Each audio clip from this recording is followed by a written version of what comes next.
te abençoe. Obrigado, Senhor. Meus irmãos, a paz do Senhor. Prazer revê-los. E pela sua estadia aqui, ter a percepção que as garras da graça têm sido favoráveis à sua casa e nos permitido estarmos comungando na mesma fé, para nessa oportunidade estarmos glorificando o nome do Senhor Deus.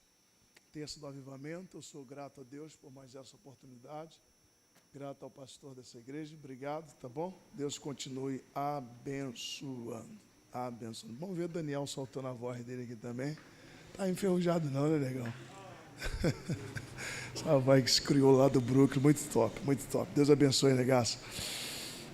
Eu vou falar de um texto super conhecido hoje para ficar fácil a assimilação daquilo que você vai ouvir, tá bom? Mateus capítulo 14, verso 22 e verso 25. Evangelho que segundo escreve Mateus capítulo 14, o verso vai ser o de número 22 e o verso vai ser de número 25. Olha o neguinho. Negritinho, negritinho. Evangelho que segundo escreve Mateus capítulo 22. Capítulo 14. 14, é 14, cadê? Onde é que projeto? Eu que falei errado, chefe, é 14 mesmo. Perdão aí, tá? Capítulo 14, o verso é o 22, e depois eu vou ler o verso 25, tá bom? O verso 22 diz: E logo ordenou. A versão que eu estou utilizando é a Bíblia Esperança, ela diz: E logo obrigou. Eu gosto dessa fala. Obrigou ou ordenou, porque quem dá ordem, quem obriga, tira o direito de protelar. Então, quem está mandando, está dando a ordem, eu mando e vocês obedecem, tá bom?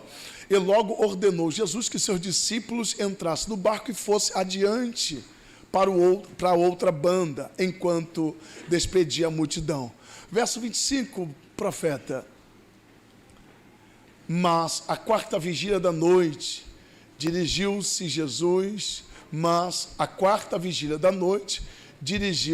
Jesus para eles, caminhando por cima do mar. Volta o 22 para mim de novo, campeão, por favor.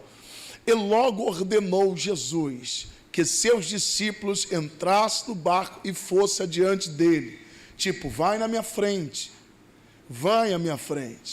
Eu vou, mas não vou agora com vocês.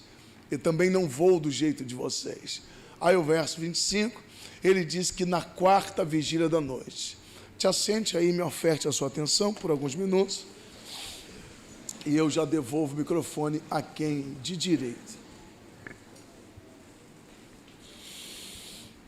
Meus irmãos, nós acabamos de fazer menção de duas remonstrâncias textual.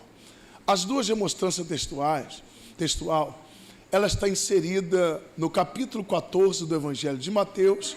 Nós lemos o verso 22 e lemos o verso de número 25. Logo, a percepção que se tem é que nós lemos os dois textos de forma isolada. Mas esses dois textos não têm muita relevância se nós isolarmos o mesmo. Logo então, para contextualizar, nós devolvemos os dois textos ao seu contexto. E logo, quando tem um contexto montado, é claro que fala de uma história. E toda história, para se tornar respeitada no seu âmbito histórico, ela tem que ter uma epígrafe ou um textuário. E aí nós devolvemos os textos e voltamos para o textuário. E o textuário vai aparecer dizendo que esse dia foi o dia em que Jesus andou por sobre as águas. E não foi só Jesus que andou, Pedro também andou por sobre as águas. Eu vou falar por mim, tá bom? Quando eu comecei a pregar, todo dia eu estou começando, porque todo dia que eu prego, eu vou estudar e descubro que eu não sei porcaria nenhuma, eu tenho que ler tudo de novo, estudar tudo de novo, tá bom? Então teve uma vez que eu preguei, eu bati tanto no Pedro, cara, que eu pedi perdão a Pedro, porque eu questionei que Pedro afundou por falta de fé. Irmãos, mas à luz da Bíblia, Pedro afundou? Ok, afundou. Mas se fosse hoje, nesse tempo nosso pós-moderno, que a modernidade está líquida, acelerada, nós temos Instagram, tem Twitter e tem não sei mais o que, Pedro seria o único que poderia fazer uma postagem no seu Instagram ou no seu Twitter e falar: depois de Jesus, só eu andei por sobre as águas. Se ele tivesse um iPhone, sei lá, até que fosse um xing-lingzinho, para fazer lá uma selfiezinha, sei lá, um videozinho, Pedro faria, tiraria onda, ele andando por sobre as águas. De fato, Pedro andou por sobre as águas. E aí, com certeza, você já leu essa história. Por isso que no contexto da mesma, ela é familiar a nós, e por ser familiar a nós, ela tem o direito, ela defende o direito de ser chamada de contexto clássico. E o direito de ser chamado de texto ou contexto clássico é justamente isso, é o nível que ela é familiar a nós. Possivelmente, quando eu fiz a convocação para a leitura dos textos, alguém já moveu o seu tribunal moral e pensou: opa, essa história eu conheço. E de onde você conhece, se eu pudesse perguntar de forma direta, de onde você conhece? Você diria para mim: ah, Miranda, eu fiz devocional hoje ainda com essa história. Não, eu fiz devocional essa semana. Miranda, o meu pastor já pregou sobre isso, a pastora já pregou sobre isso, ou um dos obreiros falaram sobre isso. Miranda, eu vi aí no seriado sobre isso. Miranda, eu já li livro que falou sobre isso. Então isso defende o direito do texto ou contexto de ser chamado de texto ou contexto clássico. Logo, a percepção que temos na Terça do Avivamento é falar que, como que Jesus apareceu, ou qual foi o momento, o ambiente, como as coisas comungaram, combinaram para Jesus aparecer andando por sobre as águas. Então vamos tentar compreender isso em rápidas palavras e já devolvo o microfone a quem de direito. Primeira verdade é que essa história está acontecendo na Baixa Galileia. Primeiro ponto é que essa história está acontecendo na Baixa Galileia. Se você olhar para Galileia pela visão da geografia bíblica, se você não prestar atenção, a sua atenção vai te trair.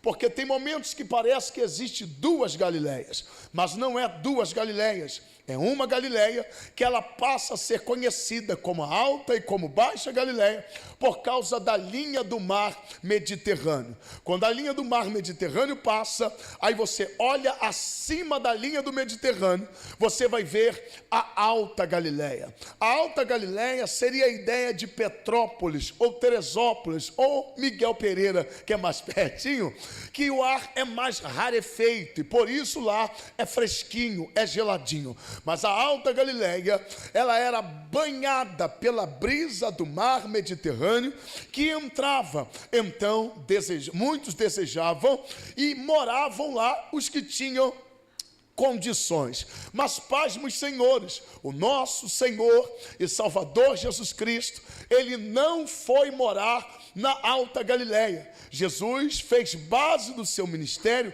na Baixa Galileia, porque mesmo tendo a Alta, que era mais fresquinha, quem se destaca, na verdade, é a Baixa Galileia. A Baixa Galileia nos traz a ideia de verão, Bangu ou Belfor Roxo, aonde o sol tora, aonde o sol bate doído. Eu sou cria de Belfor Roxo. Hoje não moro mais lá, mas sempre eu estou por lá dando um bordejozinho tá gravando, mas vai, de cria. Eu moro lá. Eu sou oriundo de Belfor Roxo. E eu fui a vida inteira, de 5 anos para cá, não mais, mas a minha vida inteira eu fui da ADVIP, Assembleia de Deus de Vila Pauline. Por 20 anos eu dirigi culto de libertação lá. Então, bastante conhecido naquele bairro, porque eu sou cria de lá. E pasme, senhores, quem foi da Assembleia sabe do que eu vou falar agora. Período de verão, reunião de obreiros da Assembleia de Deus, no verão, 2 horas da tarde, o sol torando, lá vem aquele bonde de pinguinho, de terno e gravata, de colete por baixo, mas suava demais. Chegava lá com a meia suada, a calça suada. Aí tem a assembleia aí que está maneando a cabeça, já sofreu no sistema, né? Mas a assembleia está em mim, ela não sai de mim de jeito nenhum, e eu também não quero que ela saia. Isso me ajuda a me conservar legal. Aí tem uma vez que o pastor foi pregar na reunião de obreiro, o pastor que assumiu, adjunto, ele falou assim: meus irmãos, está tão quente isso aqui, mas está tão quente. quente, e não tinha ar-condicionado, não tinha nem ventilador direito. Ele disse: o negócio aqui está tão quente, aquilo lotado de obreiro. Ele disse: isso aqui está tão quente que eu acabei de ver Mesaque, Sadraque e Abednego ali na esquina agora. Então ele figurou a linguagem para falar que o sol estava torando, mas torando mesmo. A Baixa Galileia é justamente isso. A alta, 1000 metros acima do nível do mar. A baixa fica coisa de 200 a 300 metros abaixo do nível do mar. Jesus nunca teve casa, ok? Tem gente que prega e acredita que Jesus teve casa. Eu discordo, porque a Bíblia também discorda. Lucas capítulo 9, a partir do verso 57 a verso 62, Jesus vai abrir a classe do discipulado e vai ensinar sobre a matéria. Qual é a matéria? O preço da autorrenúncia. E ele falou que de fato o Filho do Homem não tem nem um travesseiro rei para colocar a sua cabeça para descansar. Tá bom? Então a Baixa Galileia era quente demais, 40 a 50 positivo. Jesus foi fazer base na Baixa Galileia. Aonde? Na casa de Simão Pedro. A casa não é de Jesus, a casa é de Simão Pedro. Mas depois que eu pego a chave, abro a porta e deixo ele entrar, aí não sou mais eu que mando, é ele que manda lá dentro, e é para a glória do nome do mesmo. Jesus residiu lá. Teve um dia que estava rolando uma reunião na casa de Simão. Na verdade não tinha nem reunião. Jesus estava voltando cansado, e Marcos vai dizer que Jesus queria chegar em oculto e que ninguém soubesse que ele estivesse na casa de Simão Pedro. Mas um necessitado viu Jesus. Eu falei matéria de prova, vamos lá. Eu falei um necessitado viu Jesus e contou para o outro. Esse outro contou para o outro. O outro que viu contou para o outro. Daqui a pouco, uma frase dominou a cidade. Qual é a frase? Jesus está em Cafarnaum. Qual é a frase?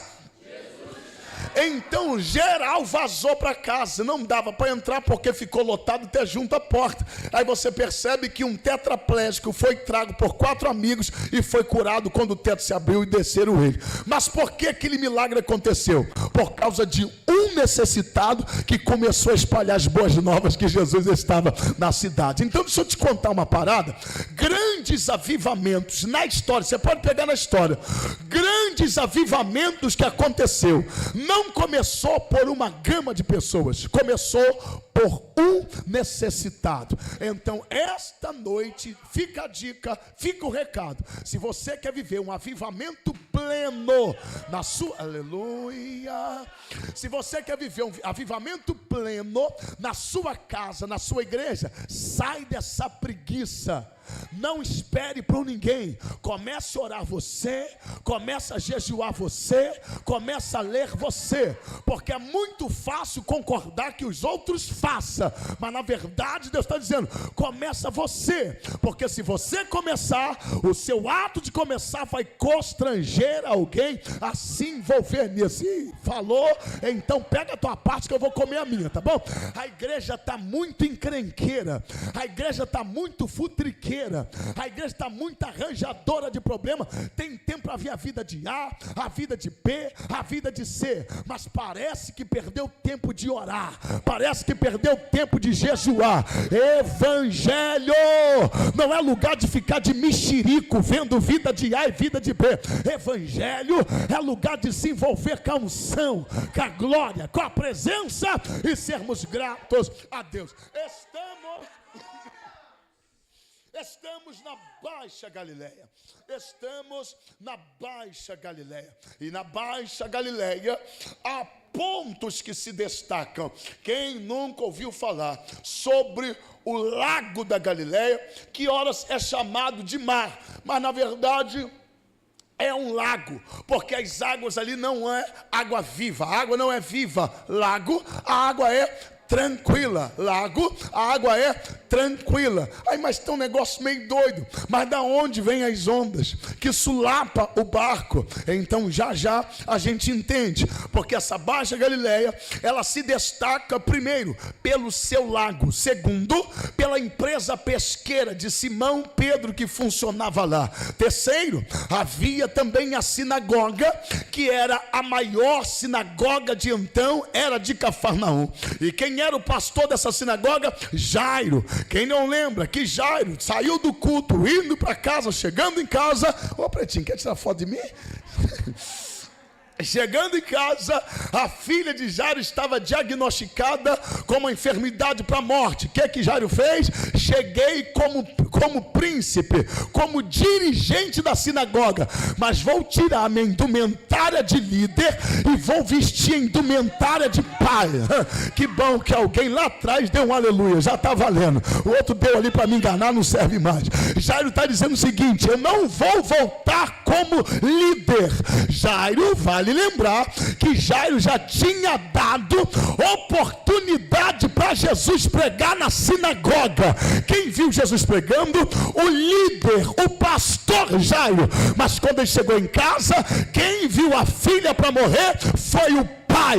Jairo deixou o sacerdócio de lado e voltou como pai, dizendo: irmão, lá vai, aleluia. Aqui fica uma confusão, aqui vai dar um nó na cabeça de muita gente. Por quê? Porque tem horas que você quer ser mãe, mas tu quer ser mulher de Deus.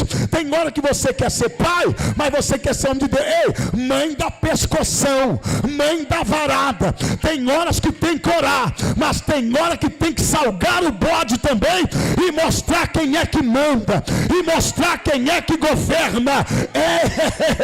Capeta não sai no desenrolo, capeta sai no nome de Jesus. Agora, mau caratismo é no arrochar da coisa mesmo, que esse mal vai sair de lá. Jairo voltou.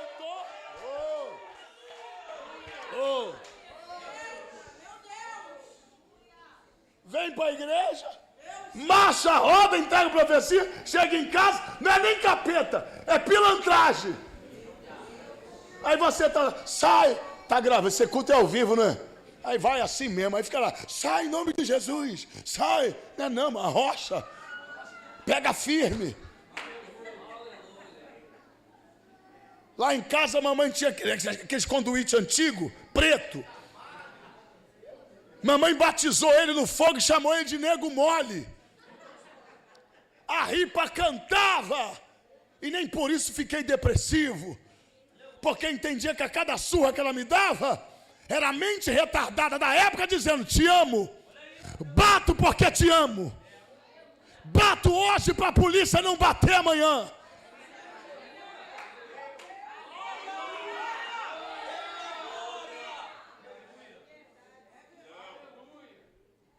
Tem hora que é jejum, irmão, mas tem hora que é uma rocha, firme, pega firme. Jairo falou: não vou como pastor não, eu vi ele operando milagres como pastor, mas eu vou como pai, porque como pai não aceito perder minha filha aos 12 anos de idade.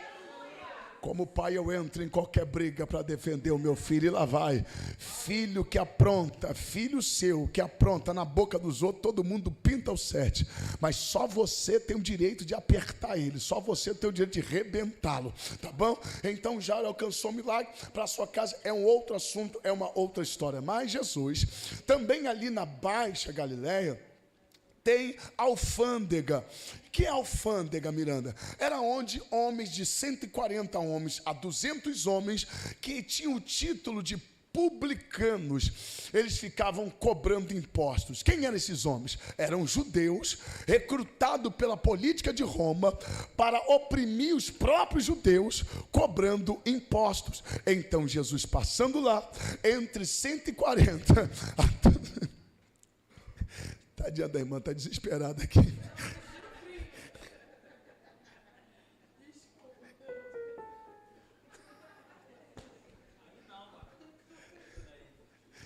Jesus passa lá na alfândega, tadinha dela. Onde você senta fora do ar, menino, você vai ficar desesperada aí. Tá lapando aí, vai para debaixo dali, fica quietinha lá. Tadinha, tá te desligando do culto, você tá aí.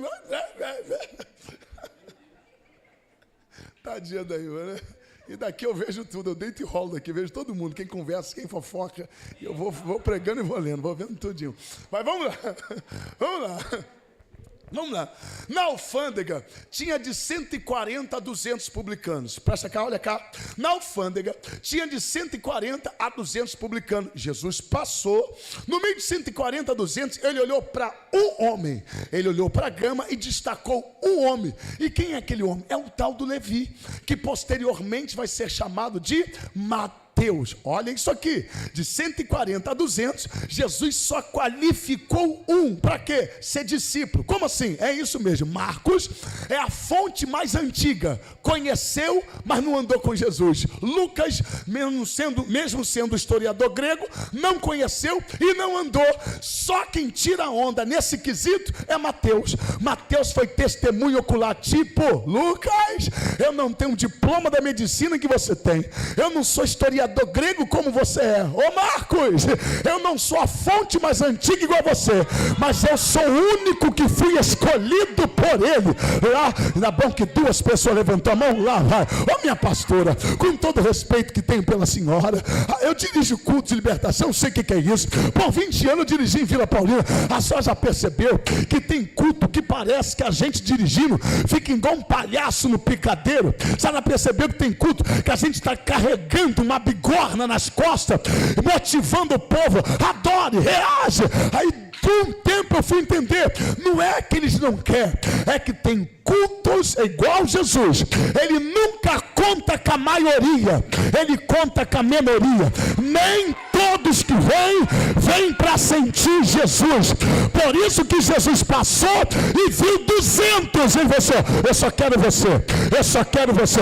Então guarde uma coisa, se você está sentado lá do irmão, que quando levanta a mão para dar glória, ele faz cara feia, no mínimo essa cara feia está provando que ele está fora. Mas se o outro faz barulho e você faz, é sinal que ele está marcado para a glória dessa noite. Miranda, tu está inventando? Não! Jesus nunca contou com a maioria. Aleluia. Baosideva. Karoshimalai. Israel está sofrendo 7 anos na mão dos inimigos. Deus dá o direcionamento a Gideão. Gideão acha 32 mil homens. Aí Deus fala, se eu pegar esse 32 mil e engolir o inimigo, o mérito nunca vai ser meu. Vocês vão falar que quem foi bem na guerra foi o Zé da foice, foi o João do facão, foi não sei o quem do fuzil 762. Eu vou fazer o seguinte, eu vou secar esse número. Vou tirar de 32 mil e vou jogar lá em 300. 300 aqui. Quando olhar para o inimigo, eu vou dizer assim, é impossível. É isso que eu gosto de fazer. Porque Deus é assim, Ele pega aquilo que é impossível e torna possível.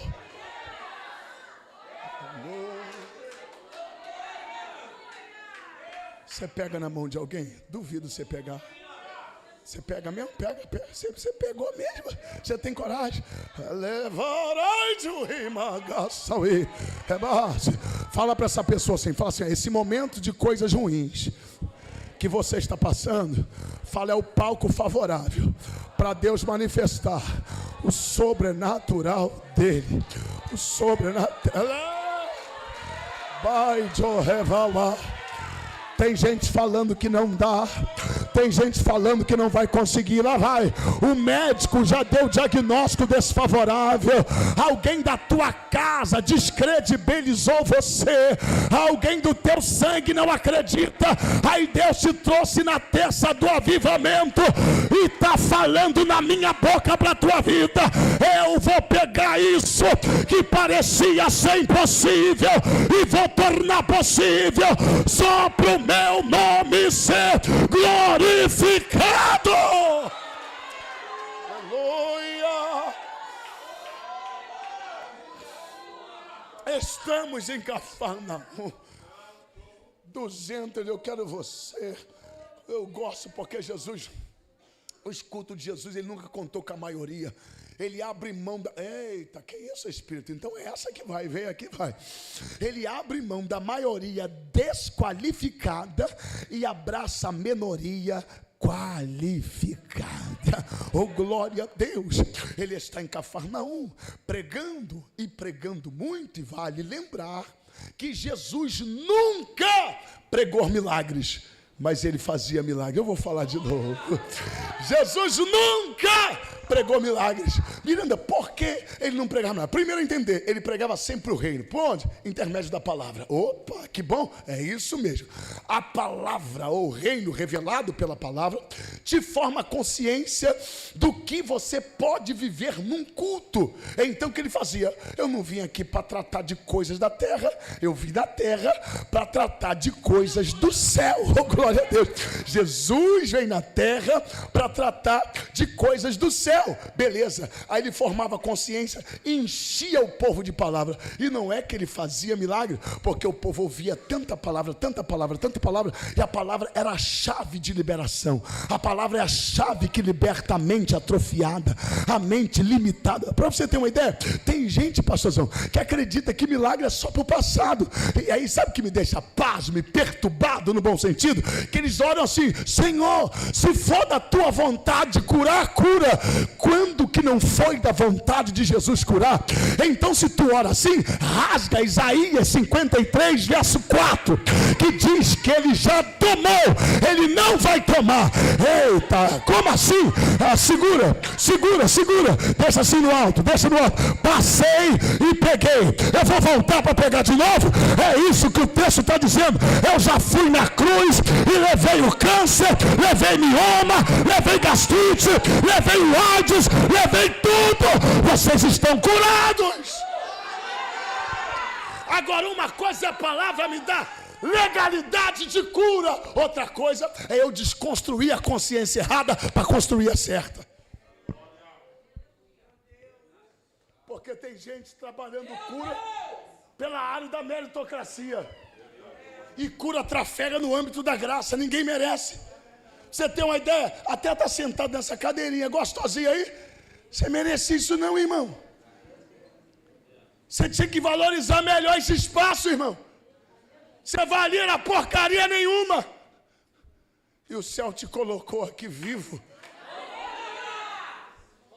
vivinho, tirando onda. Glória.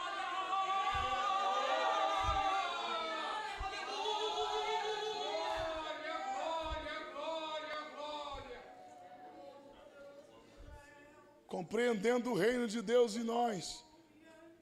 É isso que precisamos. E outra, já que construiu de forma errada a consciência bíblica, vai levar um tempo para desconstruir, para construir o certo. É como ir para a academia malhar. Você vai malhar 3 meses, não vai ficar forte. Entre 3 a 4 meses, a sua alma vai começar a receber mensagens por intermédio de micro-hormônios, que o seu corpo está sendo reeducado para viver um novo estilo de vida. Mas o que é isso? Persistência. Leia, se veja no texto, se apropria do texto, traz o texto para a sua vida.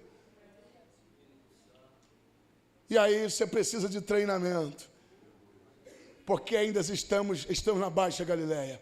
Mateus chega a dizer que todos que vinham eram curados. Isso aqui me dá um nó na cabeça. Todos que vieram curados. Você já pensou um culto desse aqui, com uns 20 enfermos? Então a irmãzinha que foi curada do caroço no braço do outro culto, eu encontrei ela indo para casa chorando no meio da rua. Eu até brinquei com ela: está chorando, irmã?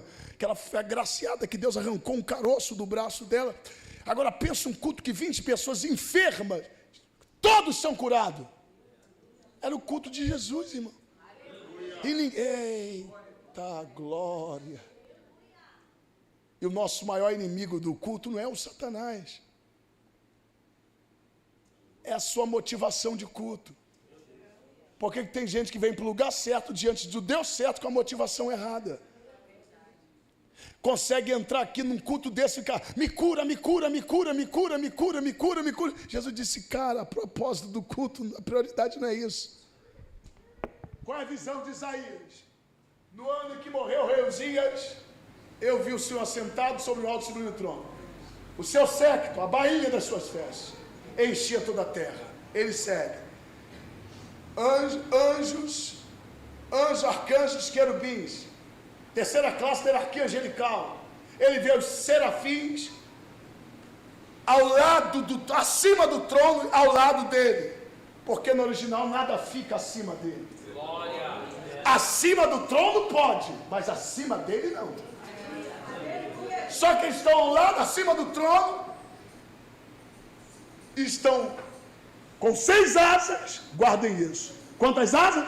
6. Pastor, se eu tenho... Olha, não me interprete mal, tá? Se eu tenho 6 asas,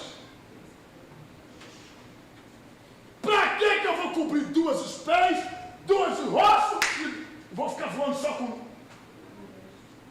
Eu estou entregando 4 e ficando só com 2. Porque 2 eles cobrem reverência a quem está no trono. 2 eles cobrem porque não pode ver a glória de quem está no trono. Então, quando eu entrego aqui, eu estou cultuando aqui e cultuando aqui. E aqui, serviço. Então, culto fala mais de adoração do que serviço. Aí você vem para cá, querendo me dá. E na verdade, 4 entrega. Glória! Com 4 eu adoro. O que eu tenho que fazer no culto? Pedir? Não. Paulo está cantando na casa de Noca. Dá um dó maior. Paulo está rufando. O dia foi péssimo. Eu ia pegar essa guitarra aqui, mas eu ia esculachar ele lá, mano. Você toca demais, velho. Tá ele só viajando na tua. Isso dá um nó no Satanás. Porque a gente chega aqui debaixo de luta. Ele pensa que a gente vai usar as 6 asas para voar. Ao culto dos serafins, eu só quero 2. Porque a maior parte eu vou dar para ele. Chego aqui moído. Rebaçou-me na gaçui de plácia. Manchoremalai. Torou maragassúria até placica mancho. E o problema está achando que vai mudar a nossa motivação de culto. Olha lá, não vai adorar, não vai conseguir dar glória. Olha lá, a mão não vai levantar. Olha lá, está com luta em casa, está com luta. Aí a gente no meio da luta ainda canta. Mas grato a ti, mas grato a ti, mais consagrado, ó, faz-me, Senhor.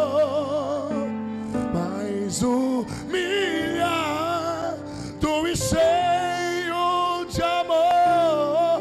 Hey, se 4 é para ele, o melhor seu hoje não é para você. Devolve para ele, vai. Devolve para ele. Eita, os céus estão abertos. Está caindo alguma coisa sobre nós. Se você tem 4 para entregar, entrega. Com 2 você voa. Vai trabalhando com 2. Entrega 4. Entrega 4. Entrega 4. Mas quem entrega a maioria vai ter visões de glória.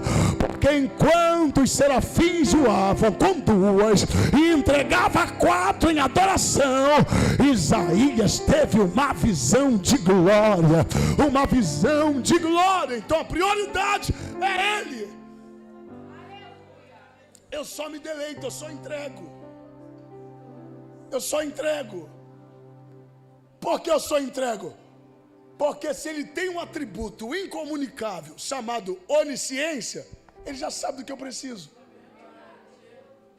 Então o que eu tenho que fazer? Fechar com quem sabe do que eu preciso. Eu não preciso obrigar ele a nada no culto.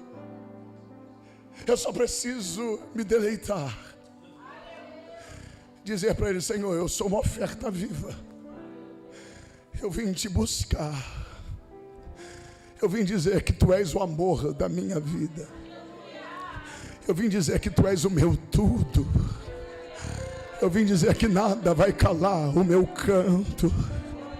Eu vim dizer que eu não abro mão de sentir o Senhor. Eu vim dizer que a falta de dinheiro não vai me intimidar. O desenvolve de canto remanaga sobre faio remanto cobedega. Esse é o nosso problema. Nós ficamos tão materialistas que abrimos mão do espiritual, mas na verdade o espiritual controla o material, não é o material que controla o espiritual. Ei, na terça do avivamento, se eu te lembrar, você não é esse corpo físico. Esse corpo físico é condição de vivência aqui. O teu verdadeiro você é o espírito regenerado que mora aí dentro. Eita, lá vai, é 9h20. A sua carne odeia glória a Deus, a sua carne odeia aleluia, a sua carne odeia mão levantada, a sua carne odeia marcha, a sua carne odeia línguas estranhas. Mas a essa hora a carne já perdeu, porque quem está adorando o mante prace tebanda babantu que badacia. Só quem é espiritual está liberado. Adora no espírito, adora no espírito.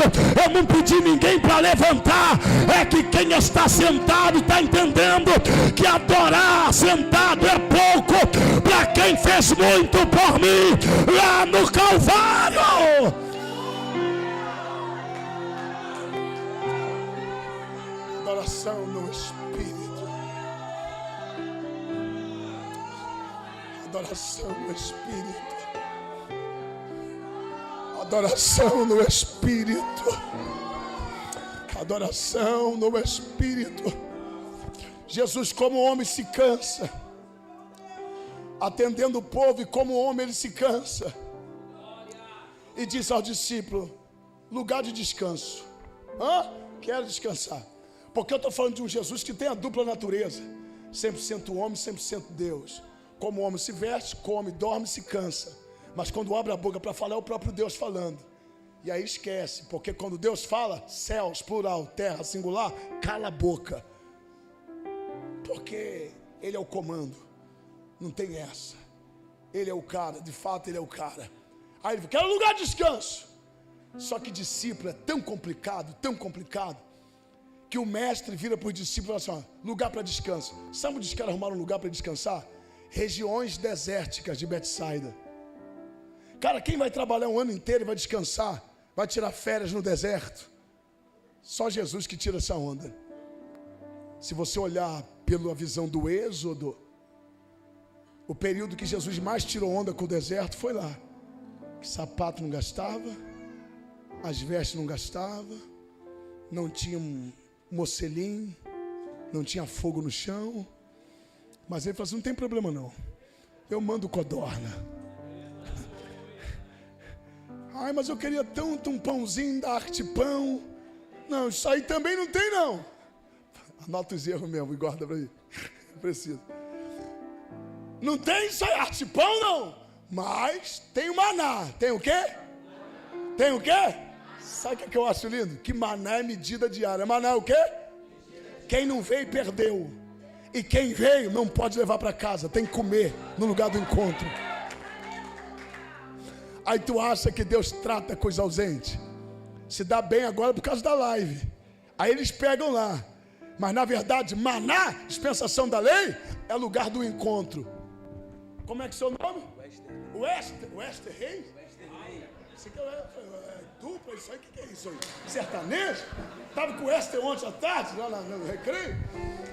Vamos lá, Wester, tadinho, sua esposa, tadinha, se não viesse, ia ficar com fome, porque não pode levar maná para casa.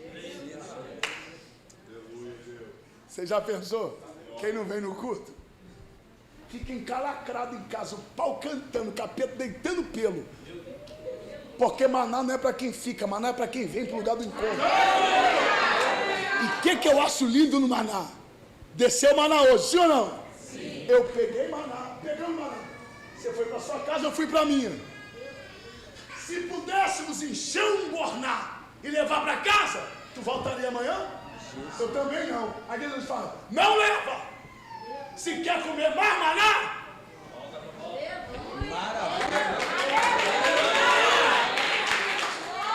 porque provisão do céu não pode me separar da comunhão de culto. Meu Deus! Que maná é esse que me tira da congregação? Meu Jesus. Maná não me tira da congregação, maná me aguça a voltar para a congregação. E aí, não tem jeito. Fica de pé, pastor, com todo respeito. Aí voltei para ver. E aí, pastorzão? Rapaz, tudo de ontem, mas hoje tem maná novo. Glória! Aí tem gente que veio ontem perder a oportunidade do maná de hoje. E quem não veio de hoje? Medida diária. Maná é medida diária. Jesus está cansado do deserto. Pum, só que a travessia é 8 para barco e 13 a pé. Matematicamente falando, quem chega primeiro, quem vai 8 para barco. E tem um ponto negativo qual? Se eu for a pé, eu corro o risco de correr 13 quilômetros, chegar lá, ele já chegou, foi embora e eu não vi. Mas só que tem um porém, doutor de Ascarço diz o seguinte: quando Jesus levanta e vai embora, ele divide Cafarnaum em 2 partes. Qual é a primeira parte?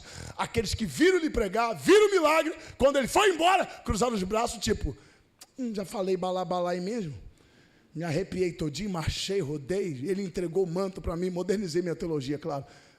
Pode ir embora. Quem é esse grupo? Relacionamento de um culto só. Na verdade, culto só não é relacionamento, é ficada. Tem gente que vem para o culto para ficar. Jesus vai embora para Betsaida, pode ir. Eu já senti mesmo, só que o proverbista diz que a vereda do justo é como a luz da aurora, vai raiando, raiando, até ser dia perfeito. Fonte inesgotável é Jesus, mas quem tem sede sou eu. Então, se a fonte está indo, eu vou fazer o que aqui? Eu vou junto com ele, porque Cafarnaum não tem mover nenhum, graça nenhuma, se Jesus não estiver nela. Só que a galera que quer chegar lá vai correr 13. Eu já fui atleta. Por mais que esteja bem fisicamente, o atleta treinou 2 períodos pré-temporada, manhã e tarde. Está bem fisicamente? Não tem, pode estar bem. Estou falando de atleta de alto nível. Pode correr 13 quilômetros. Vai começar forte, mas não vai terminar forte. Ninguém consegue começar 13 quilômetros forte e terminar forte. Você começa forte e termina fraco, mas termina. Por isso que o sábio Eclesiastes, ele diz 7:8, melhor é o fim do que o início. Tem gente começando forte e terminando mal. Você pode começar mal, pode começar mentindo, começa sem vontade, começa brigando contra você mesmo, mas vai se arrastando, de uma hora a coisa vai virar e você vai terminar bem, ok? Então, vocês não tem graça para mim, Cafarnaum, sem Jesus lá, o que eu vou ficar fazendo lá? Levantei e corri 13 quilômetros, só que tem gente que quer fazer os 13 quilômetros, vai fazer o quê? Vou imprimir velocidade, por quê? Eu quero chegar, quem quer chegar dá velocidade, só que no meio dessa galera que corre 13 quilômetros, que não dá velocidade, tem um menino, tem um quê? Que corre diferente de geral, porque se geral corre para chegar, ele corre com cadência, porque enquanto ele corre, ele cuida de 5 pães e 2 peixinhos que Jesus vai usar lá do outro lado para fazer o milagre. Então, quem dá velocidade, está correndo vazio. Quem corre na cadência, carrega pão e peixe, que Jesus vai usar. Eita, que bom que 3 pessoas entenderam. Está assim de gente muito acelerado, mas sem conteúdo. Tem muita gente chegando, chegar é fácil, eu quero ver permanecer lá. Tem que ter pão, tem que ter peixe. E outra, viu? Eu não vou pregar sobre isso aqui agora, o pastor prega outro dia isso aqui. Sem falar os que estão cortando atalho, usando o nome de A, usando fama de B, mas chega sem conteúdo. Chega lá, fica com cara de tacho, porque a multidão não quer ouvir gente vazia. A multidão quer pão, a multidão quer peixe, a multidão quer pão, a multidão quer peixe. E se não tem, não tem como. Aí Jesus virou para Felipe, falou: Felipe, morador de Betsaida. Felipe é morador de Betsaida. Felipe é o que, gente? Jesus disse: Felipe, tem que dar de alimentar essa multidão, porque está aqui no arré do pé. Porque Jesus chegou pelo deserto, a multidão pela cidade. Felipe, essa multidão está aqui no redor do pé, tem que dar de comer. Felipe, morador de Betsaida, mas não é influente. Felipe diz assim, nem 200 dinheiro dá para alimentar essa multidão. André, por sua vez, veio e disse, eu não tenho, mas chegou aqui no meio desse povo um menino que tem 5 pães de cevada. 5 pães de... Pão de trigo é comida para rico, pão de cevada é comida para pobre e para animal. Então, tem 2 pontos negativos. Qual? André diz assim, 5 pães, quantidade mínima, quantidade não atende e a qualidade também não atende. Mas ele está olhando o pão pela esfera da mão do menino. Tanto que ele olha e fala assim, mas o que é isso para tanta gente? Quantidade pouca, qualidade péssima. Mas tira o pão da mão do menino e coloca na mão de Jesus. Enquanto ficar na sua mão vai ser problema. Enquanto ficar na sua mão vai ser impossível. Experimenta na terça do avivamento tirar a tua mão e colocar na mão dele. No mínimo vai virar um forno que não para, não para, não para, não para, não para, não para. Jesus pegou o pão, levantou, deu graças e partiu os caras. Porque tem gente que pensa que a multiplicação aconteceu na mão de Jesus. O toque para o milagre, sim. Multiplicar, ele vem cá, discípulo, por favor. A minha parte eu fiz, foi falar com o Pai. Agora multiplicar é com vocês. Então, o que ele tinha que canalizar, ele canalizou. Agora alimentar o povo é com a gente. Agora a loucura é essa, o cara experimentando pão, eu tiro um pedaço, outro tira um pedaço, e esse pão não acaba. Que loucura é essa? Um puxa um pedaço, outro puxa um pedaço, outro puxa um pedaço, e esse pão não acaba. É claro, porque foi colocado na mão de Jesus. Tem coisas, qualidade inferior, numérica inferior, que quando você colocar na mão de Jesus, ainda essa semana, Deus vai fazer coisas extraordinárias para a glória do nome dele. Aí Jesus alimentou o povo, aí acabou geral, comeu, e ainda sobrou quantos cestos? Quem lembra? Quantos cestos? Quantos cestos? 12 cestos. Aí outro dia eu ouvi um jovem lá na igreja, tá gravando, mas não vai. O obreiro falou assim, sobrou 12 cestos, um para cada discípulo. Eu falei, essa interpretação está chula, está errada. Porque eu falei assim, nada, mas nada é igual a nada. Como é que alguém que não trouxe nada quer sair com alguma coisa? O reino de Deus é um reino de ordem, irmão. De quem é os 12? Do menino. Agora, se ele quiser exercer generosidade e ofertar para os caras, direito dele. Mas o pão foi do menino. E sei lá se foi a mãe dele que deu. Esse pregador que está assistindo aí, ele gosta de falar muito, hein? Leva essa merendinha, leva esse lanche. Quando a cruzada demorar a pregação, sai para o cantinho, vai no meio do culto, vai no cantinho e você come. O que ele levou para a merendinha dele, Jesus usou para alimentar a multidão. E sobrou, é dele, é a minha forma de pensar. Você não é obrigado a concordar comigo não, tá, irmão? É a minha forma de pensar. Ele é o dono, porque não tem como eu chegar aqui na igreja, que o senhor é o pastor. Pastor, eu vou pegar as cadeiras aí. Só se eu tiver uma comunhão boa com o senhor, e eu acredito que o senhor faça isso, que o senhor tem um coração do céu. Pastor, estou precisando de umas 10 cadeiras aí. Mas vir metendo a mão? Não, porque tem nada meu aqui. Tem nada meu. Aqui eu estou debaixo da sua bênção. A maior unção aqui hoje não sou eu, é o Senhor. Geral está debaixo da sua unção. E eu não sou bobo de quebrar princípios. Pão é meu. Pão é dele. Agora, se eu preciso, eu peço. Ei, cara, dá uma moral aí. Você está com 12 cestos, dá pelo menos uns 6 pãezinhos, para eu tomar um cafezinho, alguma coisa desse gênero. Aí Jesus falou assim, oh meu Deus, Santo de Israel. Acabou? Beleza. Agora você faz o seguinte. Vocês, eu estou obrigando o discípulo. Discípulo, eu estou obrigando. Entra no barco e volta. Por que ele obriga e não pede? Porque o obreiro adora questionar. O culto hoje, que horas começou o culto, pastor? Que horas começou o culto? 19 horas. Aí a senhora, obreiro tal, tem como você chegar às 18h30 para orar? Não, não dá. Frouxo, fraco. Para que aceitou ser obreiro, você não pode contar com você para nada. Então tem que rever conceitos. Jesus, sabendo que o ser humano adora protelar, diz assim, vou tirar o direito de protelar. Eu vou obrigá-los a entrar. Eu estou dando uma ordem. Entra! E aí? Vai. E aí eu fechei aqui agora. Por quê? Porque é baixa Galileia. Alta, mar gelado, a brisa gelada. Alta, quente. Essa massa quente a cada tempo evaporava. Encontrava com a gelada que entrava do Mediterrâneo. Empolava o ar e provocava vento de 56 km/h. Só que Jesus, como Jesus Deus, está dando ordem dos caras para ir na direção de um vento que está lá no meio do mar contrário. E o vento que entra, sulapa o lago arrebenta o barco. Por isso que dá vento e vento provoca onda no lago. Por causa do fenômeno da massa quente com o fenômeno da massa gelada. E Jesus botou os caras para ir na direção do vento contrário. É isso mesmo. Então não adianta ficar nesse barco, o vento soprando. Ai, é o diabo. Não foi o diabo. Foi Jesus que deu essa direção. Não tem como atribuir esse vento ao Satanás. Foi Jesus que deu essa direção.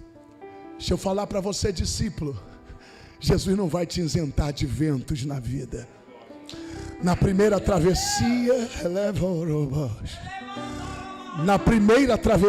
ele falou assim, ó, passemos. Ele está dizendo, eu vou junto. Mas nessa aqui, ele está dizendo, vai na frente, eu não vou estar com vocês.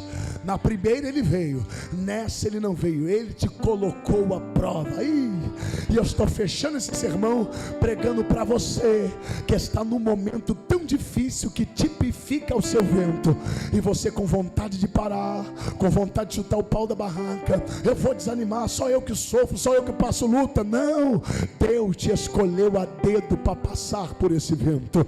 Esse vento vai me matar, Miranda? Não, esse vento está exaurindo o melhor de você.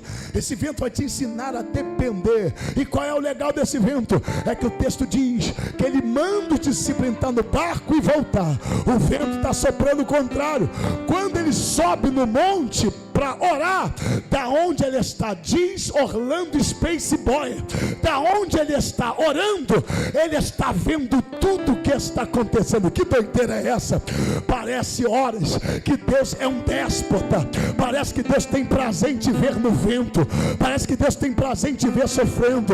Na verdade, irmão, Satanás está quase te fazendo acreditar, Deus te abandonou, Deus desamparou você, mas o texto diz que ele está vendo tudo que você está passando. Miranda, e por que ele não responde? Porque o seu tempo não é o tempo dele. No tempo certo ele vai vir. Miranda, mas já está indo para a quarta vigília da noite. Eu comecei a remar, era na primeira vigília e até agora nada. A palavra de conselho que eu tenho é essa: continue remando, porque o tempo dele vai chegar. Ele está vendo tudo, ele está vendo tudo, ele está vendo tudo. Primeira vigília de 6 às 9. Segunda vigília de 9 à meia-noite. Terceira vigília de meia-noite às 3. Quarta vigília de 3 às 6. Jesus mandou os caras aí. Estava entrando a primeira vigília. Quando Jesus aparece, é a quarta. E daí? E daí? Para quem está remando desde a primeira vigília, haja físico. Porque todo atleta de alto nível, alto rendimento, ele tem limite. Imagina os caras que nunca foi treinado na academia. Moral da história: o músculo cardíaco, ele emite sangue aos membros que estão vivos. Ele emite sangue ao cérebro. E emite junto ao sangue oxigênio que te dá nitidez de raciocínio. Se esse músculo cardíaco se cansa, o nível de oxigênio também diminui. E diminuir o oxigênio no cérebro implica alguém começar a ter delírios. Até febre alta dá delírios. Delírio, você vê o que ninguém falou, ou vê o que não deve, ou vê o que não existe. Ouve o que ninguém falou e fala o que não deve falar. Delírio, vê o que não existe, ouve o que não deve e fala o que ninguém deve falar. Jesus, olhando aquilo tudo, ele vem como Jesus Deus andando sobre as águas. Quando os discípulos olham para ele, alguém gritou: é um fantasma. Opa, está aqui comprovado que é um delírio, embora eles acreditavam que espírito dos mortos voltava em noite de lua cheia para andar por sobre as águas, segundo a tradição. Mas era Jesus. E alguém atribuiu ao fantasma a aparição de Jesus. E Jesus disse: ei, não é um fantasma, sou eu, creia. Jesus aparece pregando 3 mensagens sem abrir a boca. Qual é a primeira? O primeiro problema deles era o vento. Jesus está dizendo: eu estou andando no meio do vento. E quando eu chego, o vento passa a ter limite. Até aqui sopra, daqui para lá não sopra. Segundo problema era o mar. Ele disse: olha para mim, eu estou pisando em cima. O segundo problema agora. Aí Pedro disse: o Senhor mesmo me manda ir ter contigo. É claro que graça tem eu pisar sozinho num problema que é seu. Desce e pisa junto comigo. Vento, cala a boca. Mar, aquieta-te. Barco, vai em segurança para Cafarnaum. Eu dei essa rodeio todinho. Fechamos aqui de verdade. Obrigado pela sua atenção. Eu dei esse arrudeio todinho, como diz os baianos, só para te fazer uma pergunta e eu terminei. Pode subir para cá, pastorzão. Obrigado. Quem aqui tem medo de fantasma? Levante a mão. Você morre de medo? Você é crente? Não, você não é crente, não. Não. Você vai voltar para o altar hoje, baixola. Quem aqui tem medo de fantasma? Sem ser a baixola que ela vai aceitar Jesus hoje. Não. Senhora também? Da boca o pastor está vendo todo mundo aí, ó. Você é crente também? Daqui não, né? E o pastor vai te pegar. Eu dei essa volta todinha só para te dizer, para vocês dois em especial. Qual? Não é fantasma. Pode descer do barco. É Jesus que está te convidando para viver o milagre. Deus te abençoe.